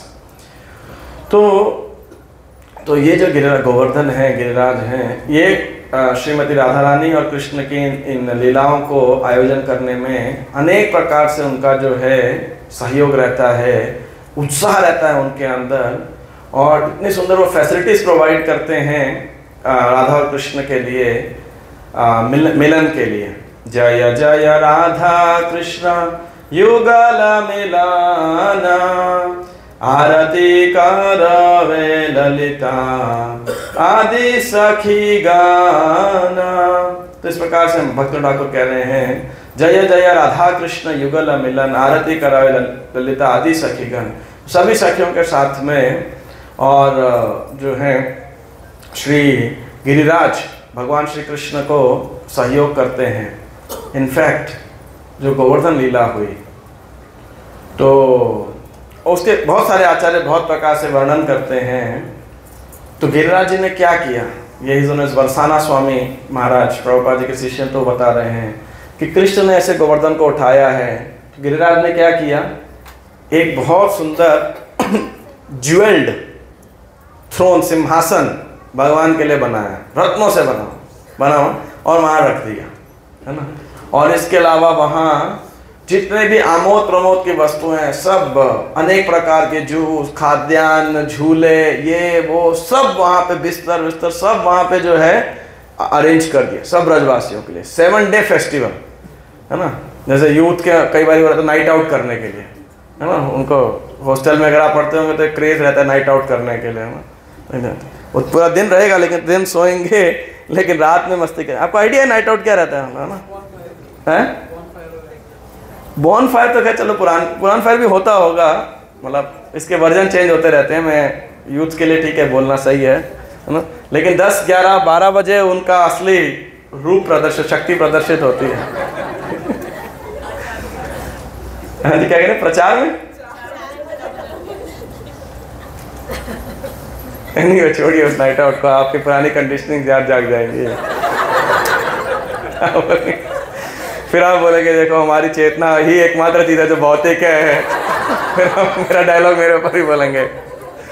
तो एनी हाउ, लेकिन यहाँ कृष्ण के साथ में डे आउट नाइट आउट, 7 दिन 7 रात लगातार। अब और एक तक, हाँ अब देखिए जिन गोपियों को ऊपर वो था, पाबंदी थी कृष्ण से मिलने के लिए, अब तो वो सब भी यहीं पर ही हैं, है ना। वो सब भी यहीं पर ही हैं। और वहाँ पे सारे गोप भी वहीं हैं, बड़े छोटे बच्चे भी वहीं हैं, गायें भी वहीं हैं और बछड़े भी वहीं हैं, सब पशु पक्षी सब के सब जो है गिरिराज जी ने सब पूरे ब्रजवासियों का आश्रय दिया हुआ है और सबका पार्टी टाइम हो रहा है वहाँ पर। और कृष्ण जब राधा रानी की ओर देख रहे हैं तो उनका हाथ कांपने लगा बिल्कुल। और बलराम जी किसको देख रहे हैं? वो कृष्ण को देख रहे हैं, भाई क्या कर रहा है। तो और यशोदा माता गोवर्धन की ओर देख के कह रही है, गोवर्धन देखो मेरा लाला इतना दुबला पतला हो गया और इतना भारी तुमको उठा के रखा हुआ है, अगर तुम हल्के नहीं हुए तो मैं तुम्हें अपनी दृष्टिपात से भस्म कर दूंगी। और गोवर्धन क्या कर रहे हैं, वो 1 इंच ऊपर हो गए भगवान के हाथ से, इतने लाइट, है ना। भगवान एकदम हाथ छोड़ करके। तो इस प्रकार से गिरिराज जी सब भक्तों की इच्छाओं को अनेक प्रकार से पूरा ऐसा आमोद प्रमोद वहाँ पर हो रहा है। और फिर ये गिरिराज क्या करते हैं कि अब सोचते हैं कि कुछ एक्साइटमेंट को और बढ़ाना चाहिए। तो अब बाहर तो सब वर्षा वज्र ये सब गिर रहा है, अस्त्र शस्त्र गिर रहे हैं, बारिश हो रही है, तूफान आ रहा है। तो गोवर्धन अब लीला का और आस्वादन बढ़ाने के लिए क्या कर रहे हैं, अपना साइज थोड़ा सा छोटा कर लेते हैं। तो अब छोटा करते हैं तो क्या होएगा, सबको थोड़ा और स्क्वीज होना पड़ेगा, है ना। तो अब स्क्वीज होना पड़ेगा क्योंकि इमरजेंसी है, बाहर जाएंगे तो समाप्त हो जाएंगे, तो सब और निकट आने लगते हैं। जब निकट आने लगते सेंटर में कौन है, तो सब कृष्ण के ही निकट आने लगेंगे, है ना। तो अब देखिए नॉर्मली जैसे इस हॉल के अंदर बैठे हैं तो एक सामाजिक मर्यादा रहती है ना, कि मेल फीमेल अलग रहते हैं। एक सामाजिक एक एक सभ्य समाज के अंदर एक जेंडर डिफरेंस हमेशा रहता है कि जैसे आप स्नान करेंगे तो महिलाओं के स्नान करने के लिए अलग स्नान है, पुरुषों के स्नान करने के लिए अलग है, या मेट्रो में पहला कंपार्टमेंट मेट्रो लेडीज़ के लिए रिजर्व्ड है ना। ऐसे आगे के डब्बों में लिखा होना चाहिए जेंट्स के लिए रिजर्व्ड है। वो भी होना चाहिए, तब इक्वालिटी मानी जाएगी। अभी इनइक्वालिटी दिखाई पड़ती है। तो एनीवेज, लेकिन मान जब भारत की जो बस होती है या रेल होती है, जब कैसे भरी होती है, ठूसी होती है ना।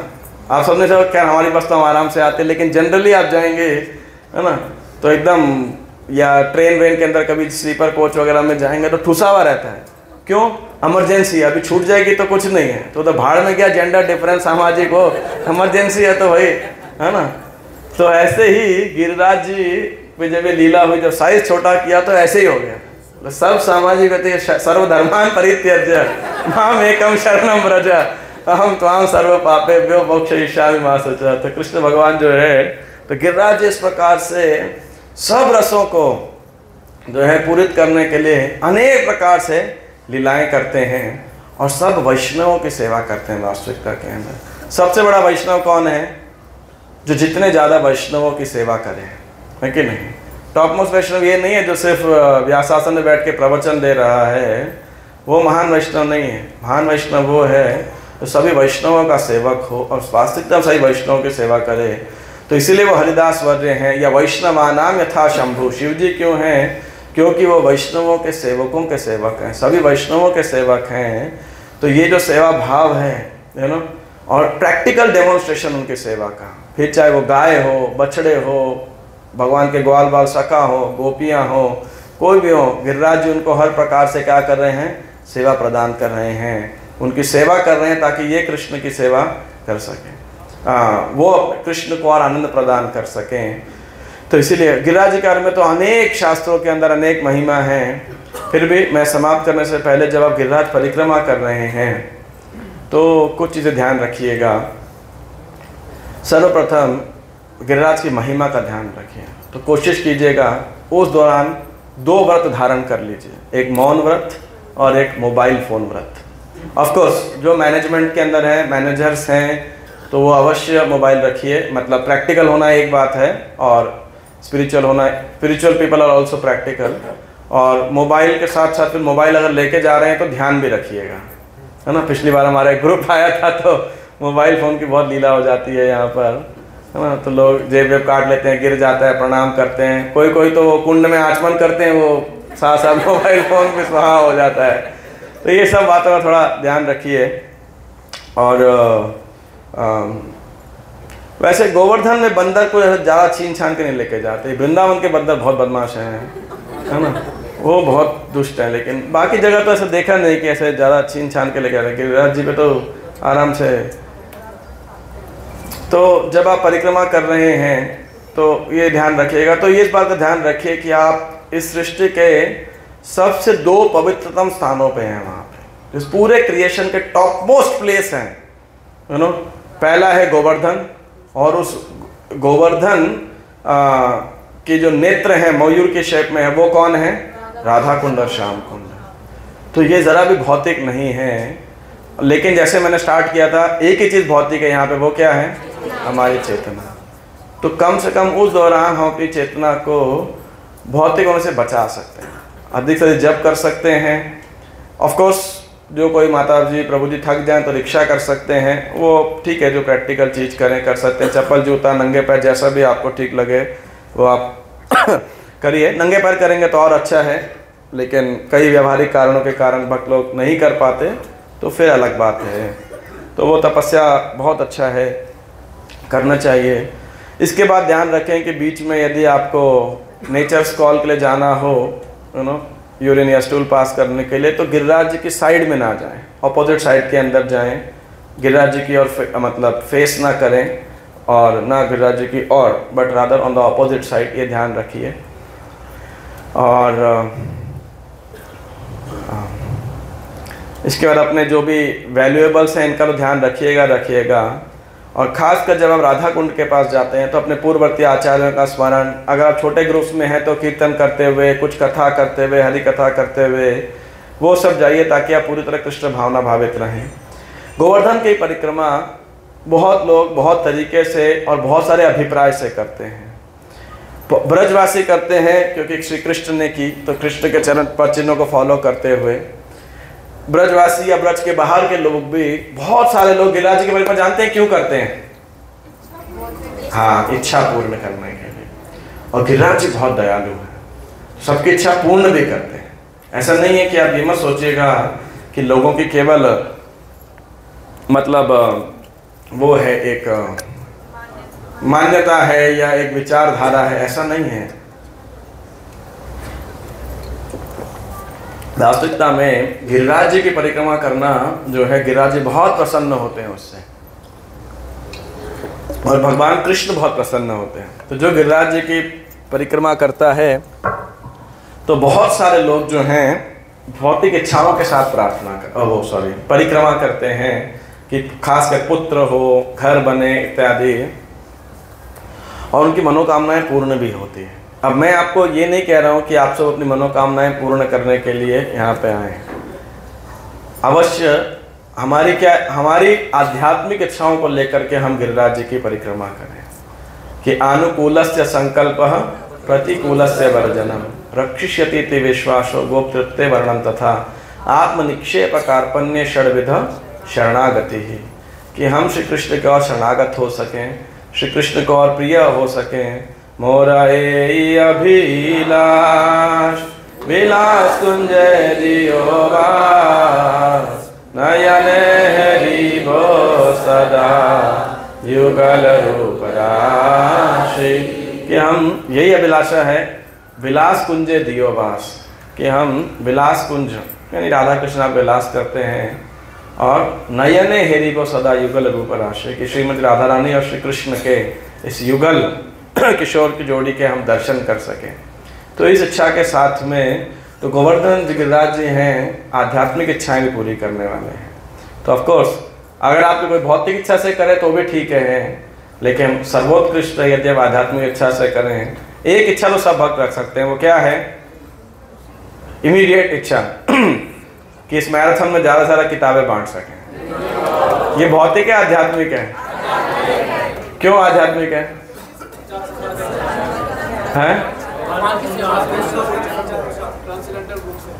ट्रांसेंडेंटल बुक्स हैं, इससे लोगों का उद्धार होगा, आचार्यगण प्रसन्न होंगे। फिर भी किसी किसी को संदेह हो सकता है इतना क्या है बुक डिस्ट्रीब्यूशन के अंदर। तो नहीं हो अभी समय कम है, तो बट हम ये इमीडिएट तो प्रार्थना कर सकते हैं कि गिरिराज जी हमें शक्ति, बुद्धि, सामर्थ्य, विलिंगनेस सब दें। जो दिसंबर के महीने में इतनी तो शादियां होती हैं, है ना। अभी अच्छा अपॉर्चुनिटी भी है गीता कृष्णा बुक बंटवाने के लिए, लेकिन भक्त लोग भी इतने बिजी हो जाते हैं, कभी ये शादी, कभी इधर जाना है, कभी उधर जाना है, और भी कई इवेंट ऐसे होते हैं कि समहाउ मतलब हमारा मंदिर में एक अनुभव है कि पता नहीं कैसा क्या होता है, मैराथन के दौरान ही बहुत सारे लोग शरीर भी छोड़ते हैं। ये भी एक आपका रीज़न समझ नहीं आया। सर्दी में पता नहीं हार्ट प्रॉब्लम बढ़ जाते हैं, पोल्यूशन बढ़ता है, क्या होता है, तो बहुत सारे अंत्येष्टि पे भी जाना पड़ता है। तो हमें लगता है मैराथन में शादियाँ, मैराथन में, और तीसरा मैराथन के दौरान सबसे ज़्यादा बर्थडेज ही पता नहीं आते। ये भी एक अलग सा ट्रेंड है ना। तो एनी हाउ जो भी है, लेकिन आप सबके उत्साह के कारण पिछले अनेक वर्षों से पंजाबी बाग मंदिर जो है ग्रंथ वितरण करते आ रहा है कंसिस्टेंटली। तो आप सबसे यही निवेदन है, क्योंकि अभी इस यात्रा में मेरा ये लास्ट स्पीच है, तो मैं आप सबसे निवेदन कर रहा हूँ, रिक्वेस्ट कर रहा हूँ कि आप सब पूरे उत्साह के साथ में, पूरी तैयारी के साथ में, मन, बुद्धि, तन, मन और क्या बोलते हैं उसे, नहीं, प्राणे अर्थै धिया वाचा श्रेय आचरणम सदा, कि अपने प्राण मतलब शरीर से, अर्थै मतलब धन से, धिया मतलब बुद्धि से, और वाचा मतलब वाणी से, ये चारों चीज़ों से आप क्या कीजिए, ग्रंथ वितरण पे फोकस कीजिए, है ना। अपने सौभाग्य को का वर्धन कीजिए, वो आप कार्तिक माह के किए हैं, और उसके बाद में उस सौभाग्य को वितरित कीजिए, जो सौभाग्य हमें प्राप्त हुआ है इस कृष्ण भावनामृत का।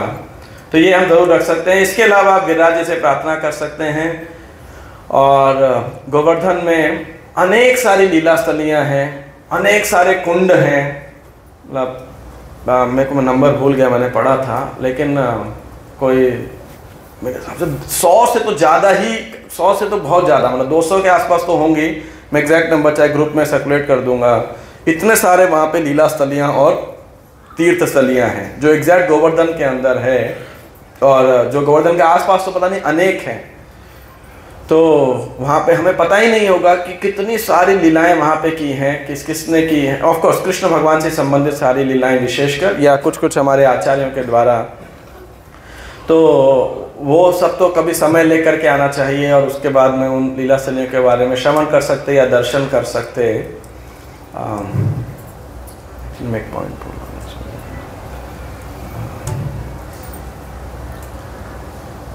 आध्यात्मिक इच्छा, और तो ये हाँ, इसलिए लोग दंडवती परिक्रमा करते हैं। एक तो पूरी परिक्रमा ऐसे करते हैं, और एक दंडवती परिक्रमा में देखा लोगों को, एक ही जगह पे एक दंडवत करेंगे, या कई तो 108 दंडवत करेंगे, फिर आगे बढ़ेंगे। कई महीने, कई बार साल लग जाते हैं लोगों को परिक्रमा, घुटने छिल जाते हैं पूरा। तो आपको लगेगा ये भी बड़ी तपस्या है, सही में तपस्या है, लेकिन कई लोग फिर भी भौतिक मनोकामना के लिए इसे करते हैं। ये अच्छा है, गिरिराज जी के शरण में आए हैं तो उन्हें कभी ना कभी कृष्ण की शुद्ध भक्ति अवश्य प्राप्त होगी, लेकिन उतना श्रम ना करें तो ज़्यादा अच्छा है। कृष्ण भगवान सबकी शरण करने वाले, लेकिन फिर भी जब आप ऐसे दंडवती परिक्रमा करते लोगों को देखें तो उनका कभी न तिरस्कार मत कीजिए। गिरिराज जी के शरण में इतने दिन ब्रज में रह करके जाएंगे, तो ये कई बार इच्छा रहती है। नॉर्मली जो गौड़ीय वैष्णव हैं ये दंडवती परिक्रमा ज़्यादातर नहीं करते हैं। कोई रागानुगा भक्त है, कोई उन्नत भक्त है बहुत, तो वो राग मार्ग करना चाहे तो ये गलत नहीं है ये विधि, पर जनरली हमारे आचार्य से दंडवती परिक्रमा करते नहीं हैं। इसको कहीं खंडन किया हुआ भी हमको नहीं प्राप्त हुआ ऐसा कि भाई ये गलत हो, लेकिन वो करते नहीं है। एक तीसरा परिक्रमा करने का तरीका क्या है, वो दूध की धारा लेकर के साथ में चलते हैं, है ना। तो एक जो प्रेमक लोकगीत है उसमें भी ऐसा बोलते हैं ना, चढ़े दूध की धार ऐसे करके, तो वो भी लोग करते हैं। बट जो वैष्णव है वो ज़्यादातर क्या, वो किस तरह गिरधार परिक्रमा करते हैं, चैंटिंग एंड डांसिंग। अब बोलो डांसिंग करते करते, महाप्रभु तो ऐसे ही किया था नृत्य करते करते कीर्तन करते हुए। तो आप अधिक से अधिक जप करते हुए, स्मरण करते हुए, ग्रुप्स में हो तो बीच में कीर्तन, वैष्णव भजन, श्लोक इत्यादि गा करके, नहीं तो हरे कृष्ण कीर्तन करते हुए ये आप कीजिए। और कल परिक्रमा जब आप करेंगे, और अगर आप जितनी भी कर सकते हैं उसके बाद में आप दीक्षा करके आप पूरी कर सकते हो उस परिक्रमा को। और हाँ, तो ये कुछ बातें हैं जो कल गिरिराज परिक्रमा में आप ध्यान रख सकते हैं। ज़्यादा श्रम मत कीजिएगा कि बाद में आप घर जा कर के, दिल्ली जा कर के पता लगे हॉस्पिटल में एडमिट होना पड़ा, है ना। तो ऐसा भी मत कार्य कीजिएगा कि भाई और भक्तों से सेवा लेनी पड़े। और कई बार लोग बहुत थक जाते हैं, छाले पड़ जाते हैं इत्यादि, तो आने के बाद में आप दो चीज़ ज़रूर कीजिए। गर्म पानी में अपने पानी को सेक लीजिएगा, आप सबके रूम में रहेंगे, और प्रैक्टिकल आप तेल मालिश इत्यादि कर सकते हैं, इससे बहुत थकान दूर हो जाती है। ये तो कई बार लोगों को बहुत थकान होती है और कई दिन तक वो कैरी करती है। मेरा भी अनुभव है और कई भक्तों का अनुभव है ऐसा, खासकर जिसमें शारीरिक उस समय क्षमता कम हो। तो ये आप कुछ ध्यान रखो। अगले दिन फिर बरसाना जाना है, बरसाना परिक्रमा करना है, तो और नहीं तो फिर क्या होता है, वो सारी थकान कब निकलती है, शाम के लेक्चर के समय निकलेगी, है ना। तो हाँ जी, हाँ तभी कह रहा हूँ। तो इसीलिए कि बेटर ये करेंगे तो फिर वो ऐसा बॉडी कोऑपरेट करता है उसके साथ में। तो ये आप कुछ चीज़ें ध्यान रख सकते हैं। और एक लास्ट इन्फॉर्मेशन जो मैं सबसे पहले देना चाहता था आज सुबह के लेक्चर में, तब भी भूल गया और अभी भी भूल गया, वो ये है, ऐछे गोसाई रवि भजे के लावास, राधा कृष्ण नित्य लीला कोदिला प्रकाश। तो मैंने आपको भजनाथ के बारे में तो बताया था, उसमें भी मैं एक महत्वपूर्ण इन्फॉर्मेशन देना भूल गया था कि गदाधर पंडित के एक शिष्य थे कृष्णदास ब्रह्मचारी, और उनके एक शिष्य हुए नारायण भट्ट गोस्वामी। तो मैंने लास्ट ईयर बरसाना के लेक्चर में, लास्ट ईयर यहाँ के लेक्चर में कवर किया था, आई थिंक, नहीं गोवर्धन में था वो लेक्चर 2 साल पहले। तो नारायण भट्ट गोस्वामी एक महान व्यक्तित्व हैं, और उन्होंने षड गोस्वामियों का असिस्ट किया था, उसके बाद की परंपरा में थे हालांकि वो। उन्होंने बहुत सारी लीला स्थलियों को प्रकट किया है। कुछ ग्रंथों के अनुसार 100 से अधिक, सर्वसाक्षी प्रभु ने इस पर रिसर्च किया है, उनके अनुसार लगभग 333 या 335, लगभग इतने ग्रंथों को, आउट ऑफ 700 ग्रंथ नहीं सॉरी लीला स्थलियों को, लगभग ब्रज में करीब 700 या ऐसे कुछ उनके पास एग्जैक्ट है, 700 से ज़्यादा तीर्थ स्थलियाँ हैं, जिसमें से लगभग 325 अप्रॉक्सीमेटली नारायण भट्ट गोस्वामी ने की है, प्रकट की हैं। और ये जो ब्रजमंडल परिक्रमा का पूरा रूट है, ये जो मैप्स हैं, कहाँ पे खदीर वन है, कहाँ भांडीर वन है, कहाँ काम्य वन है, कहाँ ये है, इस सब को सिस्टमेटाइज करना, डॉक्यूमेंटेशन करना, इसको डिवीजन करना इनफैक्ट, और क्या रूट मथुरा महात्म्य में लिखा गया है, या क्या रूट श्री चैतन्य महाप्रभु ने लिया, या भक्ति रत्नाकार में श्रीनिवास आचार्य, नित्यानंद प्रभु आई थिंक, और एक और जना कोई तो वो जीव गोस्वामी आई थिंक, तो वो यहाँ की परिक्रमा करते हैं। तो भक्ति रत्नाकार वही रूट लेता है, चैतन्य महाप्रभु ने रूट लिया है ये 12 वनों के अंदर, मथुरा महात्म्य में एक प्रकार का है। तो ये सारे ग्रंथों को जाकर करने में एक महान व्यक्तित्व है नारायण भट्ट गोस्वामी। समहाउ उनका डिस्कशन कहीं आता नहीं है, ज़्यादा हमको पता नहीं रहता है। कुछ तथ्यों के अनुसार, अभी मैं भी इस पे और पढ़ने का प्रयास कर रहा हूँ, उनको नारद जी का अवतार भी बोला जाता है ना। और विशेषकर जैसे आप बरसाना जाएंगे तो बरसाना में आपको कोई क्षण गोस्वामियों की लीला सली या भजन कुटीर नहीं प्राप्त होती है ना। तो बरसाना विशेषकर ये जो लीला सलियों का प्राकटीकरण किसने किया था? किसने किया था? बड़े थके हुए, बड़े दुखी हुए, उन्होंने प्रकट क्यों किया? फालतू बढ़ा दी लीला सलियां। किसने प्रकट किया था? नारायण भट्ट गोस्वामी। तो जब ब्रज में आए तो ऐसी लीला सलियों पर जब जाएं तो ऐसे आचार्यों को भी हमें प्रणाम करना चाहिए, उनको स्मरण करना चाहिए, उनकी कृपा की याचना करनी चाहिए कि जिनके द्वारा हमें ये ब्रज धाम की लीला सलियों की भेंट प्रकट हुई है। हरे कृष्णा। श्री गिरिराज गोवर्धन के, और कृष्ण चंद्र भगवान के, श्री श्री राधा गिरिधारी के, गिरिराधरन के, गौर प्रेमानंदे। जी अभी कुछ क्वेश्चन, जब तक वो ड्रामा की तैयारी करेंगे, I can take question answer. आप जब वो यहाँ प्रिपरेशन करेंगे, ड्रामा बिल्कुल रेडी है। पीछे टीम आ गई है। हाँ, टीम तो आ गई, स्टेज तैयारी करने से पहले अब अनाउंस कर दो, तब तक क्वेश्चन ले लूँगा।